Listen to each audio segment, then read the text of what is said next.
Welcome, lovely Lunar Ladies community, to the forecast for the Sun in Taurus 2022. So what I'm going to do is take a look at the energy of when the Sun moved into the sign of Taurus, and that will kind of give us the imprint for this particular Sun cycle. And then I'll talk about different highlights as the Sun moves through Taurus. What's happening? We have two planets going retrograde. So the retrograde season starts, the eclipse season starts, and all that and more. All right. So I'm going to do a live reading of the Sun moving into the sign of Taurus for 2022 of its event chart. And we can learn a lot by casting charts in this way if we want to tune into what's the frequency happening around our planet, in the cosmos, and most importantly, where it's happening in your own natal chart. All right. So if you like this video, click like and subscribe and share it around with friends and family. But what I recommend for learning astrology is to definitely have your own natal chart handy. Don't leave home without it. It's your operating manual for this lifetime. So you can go to lunarladies.com and get your own chart and a 25+ page report delivered to you as a PDF file and a couple of comments from me looking at your natal chart. So if you don't have that, click on the link in the description for this video and you can get a coupon to buy your natal chart and report, and then use that as you learn more about astrology and how to apply it to your life directly.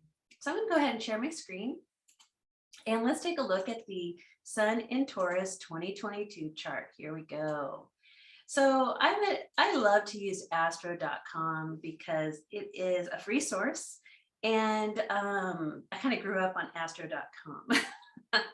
So you can cast charts, you can create free accounts, put your own natal chart in there, and it gives you and you can put extra asteroids, different fixed stars. I have the royal fixed stars here. I've got a few asteroids, and these are things that I like to look at when looking at the energy. And I also utilize Sabian symbols to get deeper messaging of what the energy is for each planet in relationship to other planets and in relationship to your own chart. So here we are, April 19th, 2022, here where I'm at in Alameda, California, on the west coast of the USA. And it went into officially into the sign of Taurus at 7:25 p.m. So that's how I cast my chart where I live. And you can cast this chart where you live. You'll get something slightly different, although the planets will be in the same degree and signs, but you'll have different location, which will give you a different rising midheaven axis. Okay. So we have, first thing I noticed, like anytime you look and start to read a chart, I like to read the medicine wheel, which is the four corners of the chart. What was rising in the east, what was being activated in the south, what was setting in the west, and then what was being remembered from the north.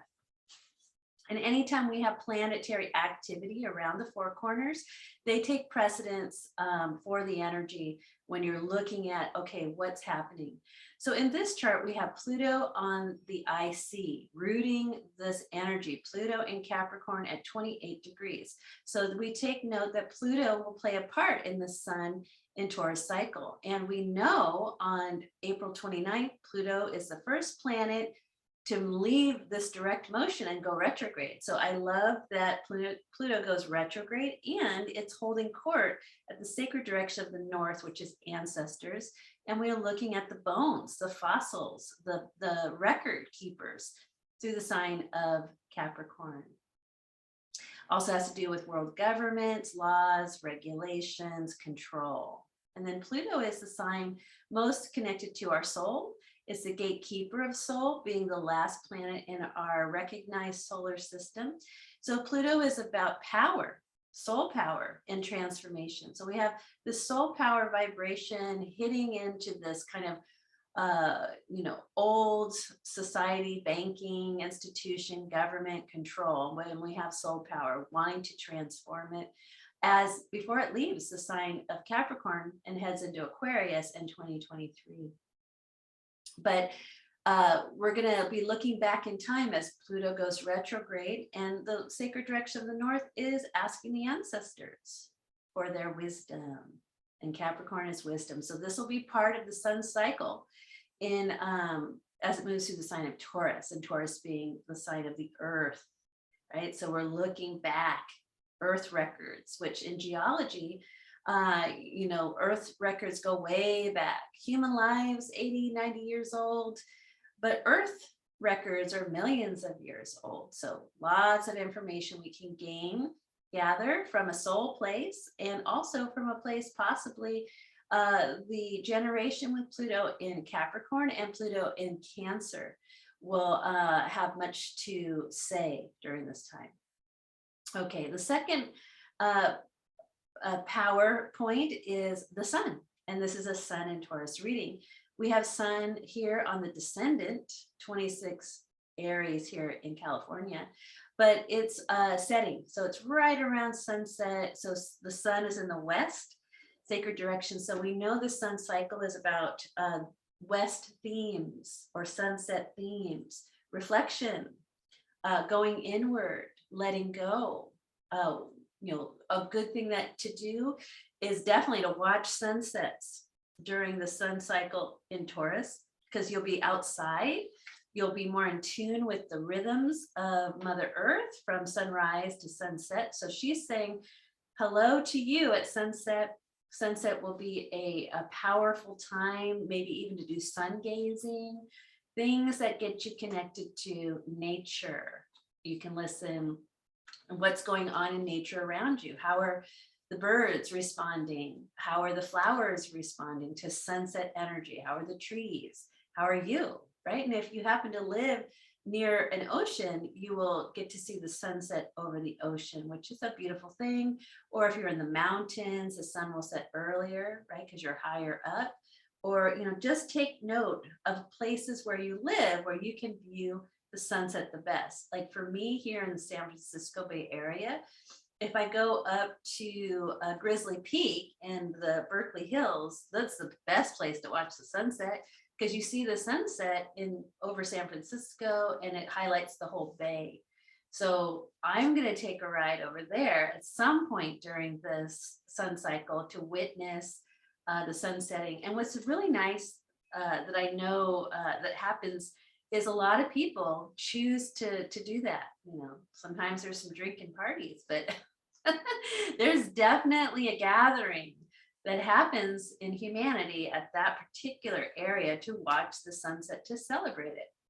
So there's something special, magical, healing, activating, right? The sun activates us for you at the time of sunset, looking to the west, be in the mode of reflection and letting go. All right, so those are the two highlights as far as looking at this chart through the eyes of the medicine wheel. Sacred direction of the west, sacred direction of the north. And if you are into using spirit guides, especially when the sun's in Taurus, because we are connecting with nature, the Great Bear is spirit guide of the west, and the spirit guide of the north, who's that? Is that the eagle or the owl? I'll have to double check, but you let me know in the comments. Who's the sacred direction keeper of the north? All right. Okay, so let's move in the next layer, the sun in Taurus. Taurus is a sign that's fixed. It's an earth element sign, and it's a sign ruled by Venus. All right, ruled by Venus. So we'll take a look at what's happening in the fixed signs. So we look to Leo, not much happening there. Scorpio, we have the south node. So when we're looking at how do I connect to fixed energy, meaning rooting and stabilizing, the south node in Scorpio is whispering to us from the past patterns. And Pluto is the modern day ruler of Scorpio. So they're playing a role at looking back and hearing the whispers, asking the ancestors for assistance, wisdom, help, understanding. And then Aquarius is the next fixed sign, and we'll look to the planets that are in Aquarius. I like to follow Cheroklo. And Cheroklo, when discovered, it's Cheroklo is the mythological wife of Chiron. She brings the healing balm to the wellness factor, and her discovery was in Leo. So she's sitting in full moon position to her discovery point. No, I think it was right around 7 degrees. So she's kind of holding a full moon position. So we can look at that as Cheroklo is in her fullness. And in Aquarius, wanting to change something today so that tomorrow is different. And what's the saying about insanity? Doing the same thing over and over again and expecting a different result. So Cheroklo is saying, let's change something today so we get a different result tomorrow. And she's bringing the energy of healing. Next up is Vesta, and Vesta is the high priestess, the one who's in divine service, and Aquarius being the group, the whole, the humanity, the species. And so in service to the species of humanity, or even in service to the future at 18 degrees. Keeping second decan, so we're bringing in some Gemini energy. And when we look to who she's enshrined to is Ceres, the great mother goddess in Gemini. So she's playing a definite role in the energy for not only for Vesta. So they're working together in harmony, trying to change the mindset, the everyday mindset, into a more nurturing place, or connecting with that mother nourishing energy to heal the inner child, the mind. That's Gemini. Next, we have Saturn, ancient ruler of Aquarius, also the ruler of Capricorn. So Saturn is lending energy not only to Pluto, but to the South Node as well. And that's the third decan, bringing in the Libra energy, where we don't have anything happening currently in Libra, but we are on the heels of the full moon in Libra. So we could take whatever was happening in your life during the full moon in Libra, which was a holy weekend of Passover, Easter, and Ramadan, full moon plus solar flares. So there's information there that Saturn can contact, and also to help you with your future by bringing in something new from a harmonic place of expansion and fullness. And Libra is also ruled by Venus. All right, and then we finally have the asteroid Juno, which is how do I come into sacred marriage or partnership at the critical anaretic degree of 29, ready to leave Aquarius, moving into Pisces. So she has some karmic destiny around how you're merging with your higher self, your crown chakra, as well as how are you merging within a group mindset. And it's much better to be merging in a higher mind group mindset than a hive mind mindset that's going nowhere or even backwards. Okay. All right. So that's where we're at with the fixed signs, earth signs. We go to Virgo, not much happening there. And then Capricorn, we have Pluto, which has already told us I have information for you that's getting activated. All right, so now we move into the next layer and we look at the sign or the planet Venus, because Venus rules Taurus. Now Venus is here at the midpoint degree 15. And during this Sun and Taurus cycle, she will come into a conjunction with Jupiter, Jupiter being the ancient ruler of Pisces, Venus being the exalted ruler of Pisces, and of course she'll pass through Neptune in Pisces, the modern day ruler. So there's a lot going on with the Queen of Heaven and Jupiter and Neptune, which we just had a conjunction on April 12th. And so Venus conjuncts Jupiter at the solar eclipse new moon on April 30th. So that she's bringing that energy into inspiring this new moon in Taurus. That's going to be a very holy vibration coming in. And in some esoteric circles, Venus is believed to be the spiritual director chosen by Gaia to guide humanity as stewards on this planet. So I feel like we're going to get really immersed into that power if we are ready to step into a higher role that we play in this lifetime. Okay, so that's happening. Good stuff. Now, the new moon in Taurus will be April 30th, and it's a solar eclipse or a partial solar eclipse. So that means something big is going to change. Now, when the sun will be there on April 30th, it looks like it'll be I think it's 11 degrees Taurus. And I will do another video, but it's going to be conjuncting Uranus. Now, Uranus is the sky god. The sky god is the divine consort of the Earth Mother Gaia. So I love when Uranus is in Taurus, there is this opportunity for a renewal of, and what the ancient Celts would do is they would marry the land, right? And it would create renewal or prosperity renewal. It would hold the sacred connection to the land. And in our modern day, that's missing. So for me, when I connect to my ancestors of the Celtic race, I am really getting activated to reshare that knowledge to help reconnect us to the ways that we can merge, marry, come into harmony, have a new sacred agreement with the land. And in the Celtic way, or even in the way of the Druids, they connect to the spirit of the place, the guardian of whatever, sacred land that you're on, and connecting to and asking permission, really, to come into this more sacred union. So I feel that that's going to be part of the sacred sun cycle through Taurus.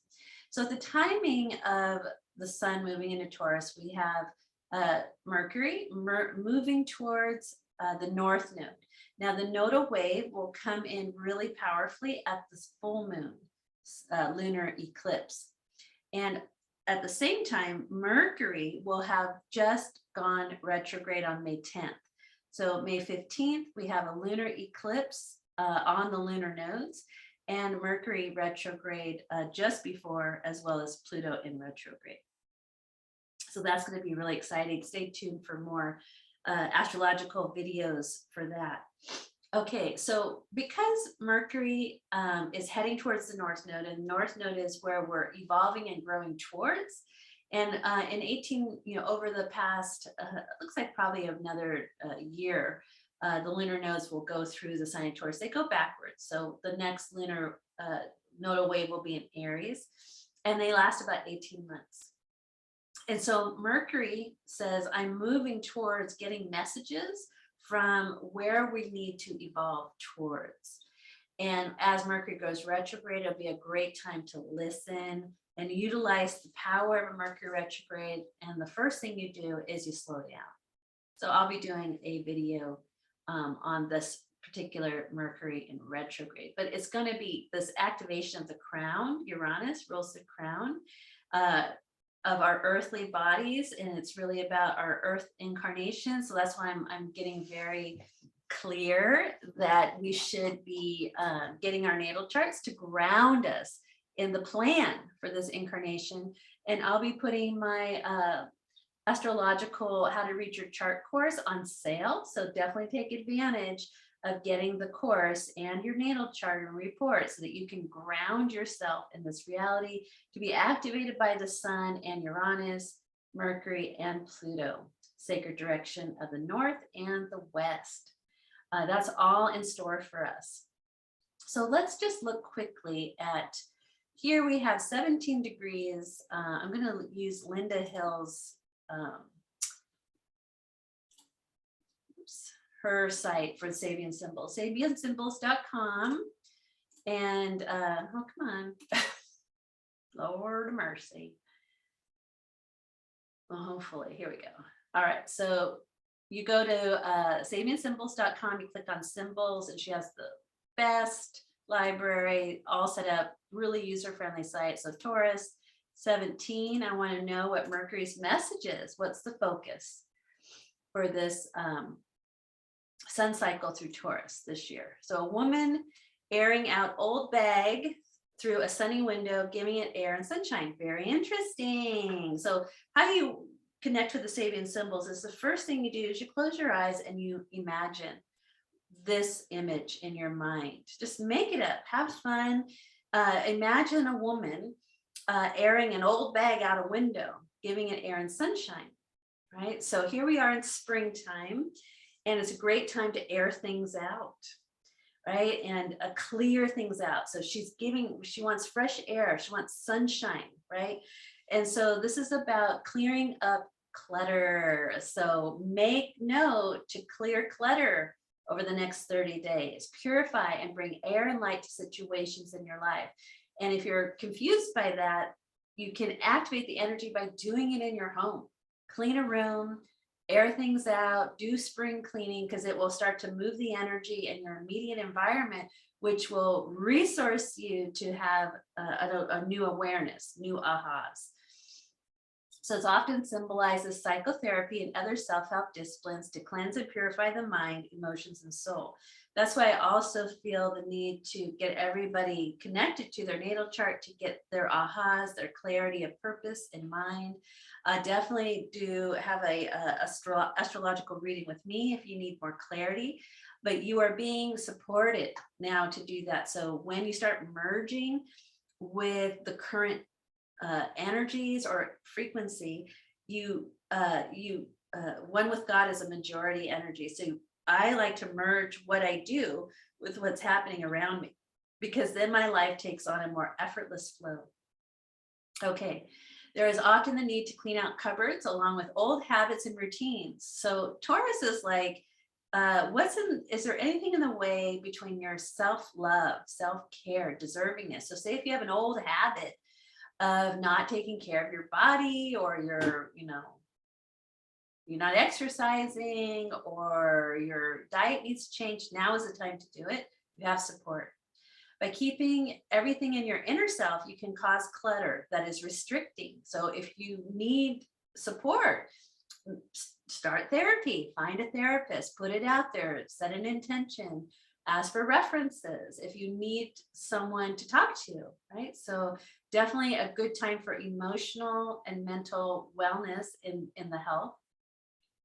Bring these things to the outer world to see if they are still relevant in the light of day, discarding those things that don't measure up, like old versions of you that you're not connected to anymore. Let those old parts of you go. And sometimes when we have, friends and family members that kind of keep us stuck in an old version of us, and they don't understand they need to see us differently, sometimes we just need to let these old versions go.